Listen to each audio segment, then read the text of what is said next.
Welcome back.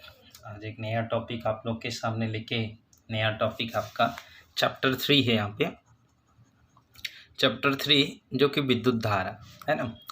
विद्युत धारा generally से पहले हम लोग आवेश और विभव के बारे में पढ़ चुके हैं। अब हम विद्युत धारा के बारे में पढ़ेंगे। देखिए यहाँ पे होता है आवेश प्रवाह की दर को क्या कहा जाता है? धारा कहा जाता है। तो आवेश प्रवाह की दर को धारा कहा जाता है।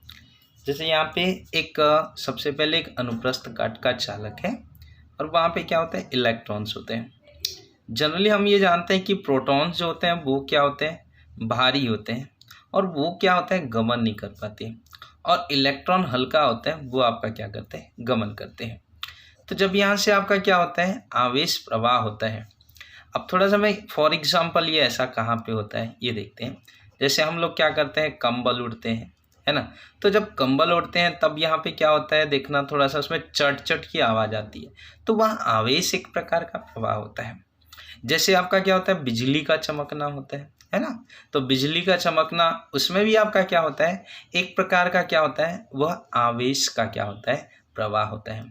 तो आवेश के प्रवाह की दर को आपका क्या कहा जाता है? धारा कहा जाता है। जनरली ये I equals to Q by कितना होता है? T, या फिर इसको Q के जगह क्वांटमीकरण के हिसाब से N बाय T कहते हैं। या इसको यहाँ पे I 1 एम्पियर बटे क्या हो जाएगा? 1 कूलम, है ना। और आपका बटे क्या कर सकते हैं? टाइम का 1 आपका सेकेंड। यदि 1 सेकेंड में 1 कूलम आवेश बहे तो उसकी जो धारा होती है वह आपका क्या हो जाता है? 1 एम्पियर यहाँ पे होगा। अब थोड़ा सा यहाँ पे तो एक आप देखिए कि 1 एम्पियर हुआ, 20 कूलम प्रति सेकंड हुआ। साथ ही साथ एक लॉजिक होता है कि जो आवेश होता है बड़ा आपको डिफरेंट लगेगा। यहाँ पे अपवाद टाइप का आवेश एक आपका क्या होता है? अदिश राशि है ना। आवेश तो अदिश राशि है ही है ना। साथ ही साथ यहाँ हम धारा पढ़ रहे हैं और धारा भी क्या राशि होती है? अदिश राशि होती है। देखिए यहाँ पे ये थोड़ा सा एक्सेप्शन माना जाता है ना। धारा जबकि एक निश्चित दिशा में बहती है फिर भी वह क्या होती है? अदिश राशि होती है।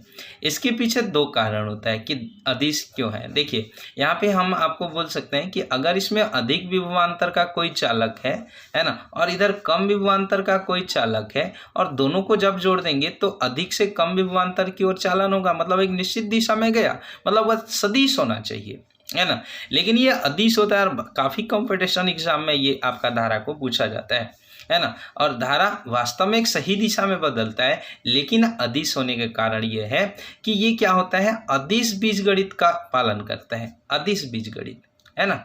तो अदिश बीजगणित मतलब क्या हो जाएगा मैं आपको बताता हूँ। और दूसरा नंबर यहाँ पे क्या हो जाता है कि ये आपका अगर बीच में कोई गांठ या फिर हम कोई जोड़ लगा देते हैं तो यहाँ धारा के मान में क्या हो जाता है? कोई परिवर्तन या दिशा में भी कोई परिवर्तन नहीं होता है। ये कारण होता है। अब देखो अदिश कैसा होता है। जैसे आप लोग सदिश बीजगणित होता है p² q² plus 2pq cos theta. आपको जाहिर सी पता है कि यहाँ से थीटा पर कभी कभी डिपेंड करता है, अजय थीटा पर डिपेंड करता है कि वह थीटा किस प्रकार से होगा। तो थीटा के मान के आधार पर उसका जो वैल्यू है वो बदलता रहता है। पर यहाँ पे ऐसा है कि अगर मान लेते हैं 2 इस दिशा में I1 एक डायरेक्शन है, इस दिशा में I2 है, तो यहाँ रिजल्टेंट जो हो जाएगा वो I3 क्या होता है? I1 प्लस I2 के योग के बराबर होता है। इसलिए जो धारा है वो अपने आप में एक इंटरेस्टिंग टॉपिक है। ये उसके एंगल पर नहीं डिपेंड करता। नहीं तो ऐसा होता कि अगर एक इधर आता एक इधर आता 90 डिग्री होता, ये I1 होता ये I2 होता, तो ये 90 डिग्री का फॉलो करता है यहाँ पे, है ना। पर ऐसा है तो ये एक निश्चित दिशा में बहते हुए भी ये क्या राशि है? अदिश राशि है। इस बात को आप लोग ध्यान दीजिएगा।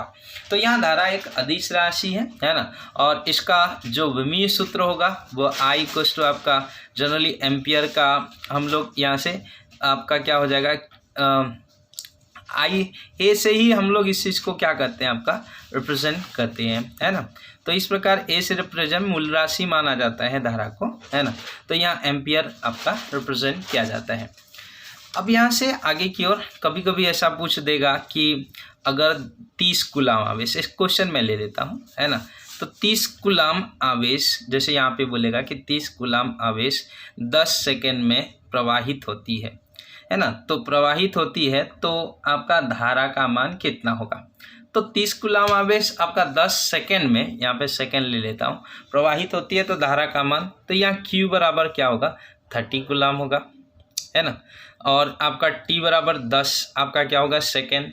हाँ, कभी कभी ऐसा भी दे देता है, अगर यहाँ मिनट बोल दे तो यहाँ पे 10 गुणा कितना होगा 60, ऐसा करके चेंज करना पड़ेगा सेकेंड में। तो यहाँ से आप इस बेस पे अब यहाँ से I equals to Q by कितना हो जाएगा T होगा, ये होगा 30 बाय कितना होगा 10 इंटू 60, तो यहाँ पे हो जाएगा आपका 2 जा 1 अपन कितना 20, या फिर ये हो जाएगा 0.0 कितना हो जाएगा आपका 5, या आपका क्या हो जाएगा एम्पियर। ऐसा इसमें आपका क्या होगा धारा का मान यहाँ पे आ जाएगा। अब उसके बाद यहाँ से आता है आपका नेक्स्ट, आगे उसी में बढ़ेंगे धारा घनत्व। धारा घनत्व को जनरली J से रिप्रेजेंट किया जाता है और J बराबर होता है I बाई A। एकांक क्षेत्रफल में देखिए, अगर वहाँ पे मान लेते हैं एक आपका इस प्रकार चालक में इलेक्ट्रॉन क्या होता है फ्लो हो रहा है और इसका अनुप्रस्थ काट का क्षेत्रफल आपका ये होगा, तो एकांक अनुप्रस्थ काट के क्षेत्रफल में, एकांक यहाँ पे अनुप्रस्थ काट के क्षेत्रफल में, काट के क्षेत्रफल में आपका क्या हो जाएगा, क्षेत्रफल में जो भी आपका क्या होगा क्षेत्रफल में बहने वाली जो धारा होगा उस धारा को हम लोग धारा घनत्व J से रिप्रेजेंट किया जाता है। फिर J के जगह आप लोग यहाँ पे भी I के जगह Q बाई फिर T रख सकते हैं, Q बाई T इंटू कितना A, ऐसा करके ये हो जाएगा। तो धारा घनत्व का भी यहाँ पे जैसे एम्पियर प्रति क्या हो जाएगा मीटर स्क्वायर, क्योंकि इसका एम्पियर इसका मीटर स्क्वायर, ऐसा करके हम लोग धारा घनत्व का भी यहाँ पे डेफिनेशन दे सकते हैं। तो मैं यहाँ पे बोलूँ कि एकांक अनुप्रस्थ काट के क्षेत्रफल में जो बहने वाली धारा है उस बहने वाली धारा को धारा घनत्व कहा जाता है। अब इस धारा घनत्व के बाद अगर हम लोग आगे यहाँ पे बढ़ना चाहेंगे तो यहाँ पे आपका आता है आपका अनुगमन वेग। अब अनुगमन वेग से पहले यहाँ पे चालक में आपका धारा का जो प्रवाह होता है वह कैसा होता है, धारा का प्रवाह, है ना। तो धारा का प्रवाह कैसा होता है, बड़ा ही इंटरेस्टिंग तथ्य है यहाँ पे। देखिए यहाँ पे क्या होता है, यहाँ पे एक आपका जैसे आप विद्युत, यहाँ पे एक परमाणु है और न्यूट्रॉन्स है, बाहर में इलेक्ट्रॉन्स है ना। तो यहाँ पे आपका क्या होगा न्यूट्रॉन्स फिर इलेक्ट्रॉन्स, मतलब एक इलेक्ट्रॉन बाहर निकलेगा तो न्यूट्रॉन्स मतलब प्रोटॉन्स में बोल रहा हूँ, है ना। मतलब ये होता है, आपको पता है कि विद्युत रूपेण कोई भी चीज़ क्या होता है उदासीन होता है। तो एक इलेक्ट्रॉन अगर वहाँ से निकल जाएगा तो अंदर वाला क्या होता है प्रोटॉन्स हो जाता है, आपका अंदर वाला धनावेश हो जाता है।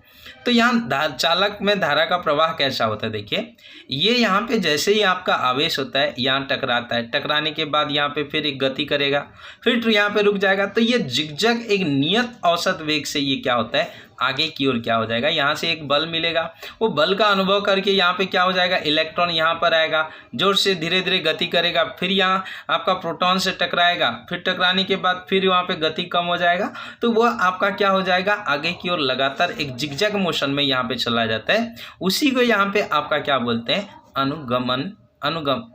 अनुगमन वेग। तो अनुगमन वेग किस चीज़ को बोलते हैं कि जो आपका इलेक्ट्रॉन्स होता है वो आपका क्या होता है एक नियत औसत वेग से, मतलब देखो यहाँ जोर से बढ़ा फिर ब्रेक लगा, फिर जोर से बढ़ा फिर ब्रेक लगा, तो जो एक नियत आपका क्या हो जाएगा औसत वेग से आपका क्या हो जाएगा यहाँ पे चलता है, उस नियत औसत वेग को क्या कहा जाता है अनुगमन वेग कहा जाता है। तो इस प्रकार से इतना आप लोग नोट्स यहाँ पे बना सकते हैं। आगे हम लोग एक न्यूमेरिकल और अनुगमन वेग और धारा में संबंध बताएंगे।